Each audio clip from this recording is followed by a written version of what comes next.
Sa ngayon nga po, meron po tayong tatlong weather systems na nakakaapekto sa ating bansa. Ngayong araw po yan hanggang bukas, posible po yung mga pag-ulan dahil po una dito sa Intertropical Convergence Zone o yung pagsasalubong ng mga hangin galing sa northern at sa southern hemisphere. Ito pong ITCZ, mapapansin po natin, yun po yung mga kaulapan na makikita natin dito sa may Southern Luzon, Visayas at Mindanao. Posible nga po yung mga pag-ulan ngayong hapon dito sa may Metro Manila, maging sa may Calabarzon at Mimaropa, Western Visayas, Negros Island Region, maging dito din po sa may Zamboanga Peninsula, BARM at sa may Lanao del Norte at Misamis Occidental. Pansin din po natin, makakapal po yung ating mga kaulapan dito po malapit sa may Sulusi o dito po malapit sa may Mindoro area.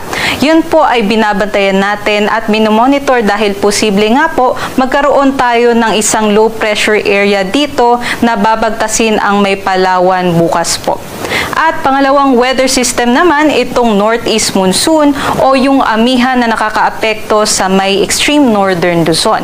Maaari naman po itong magdala ng mga light rains sa may Batanes. At pangatlong weather system naman, itong shear line o yung tagpuan ng amihan at ng easterlies. Mapapansin po natin itong shear line bilang isang linya ng mga kaulapan at ngayon posible nga pong magdala ng mga pag-ulan at mga pagkulog pagkidlat dito naman sa may Cagayan, Aurora, maging sa may Isabela. Aside po dito, may binabantayan po tayo na low pressure area na nasa labas naman po ng ating Philippine Area of Responsibility. Sa ngayon, ito po'y nasa layong 1,805 kilometers sa silangan ng southeastern Mindanao. May low chance na po ito na mag-develop bilang isang bagyo sa susunod na 24 oras.